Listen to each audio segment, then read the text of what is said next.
Hello, today I will show you how to delete your character in Dungeonborne. First, you'll need to go into the characters. You can do so by clicking this position here or tapping F1. In the character list, select the character you wish to delete. My rogue is quite ugly, I don't like him, so I will delete him.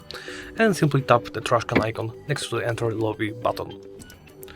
Tap Confirm Deletion, and now your character will be deleted in 24 hours. You can, of course, delete him immediately. All your equipment will be deleted though, so please be aware, you may have to reconsider. And that's it. Thank you for watching, and please remember to comment, like and subscribe.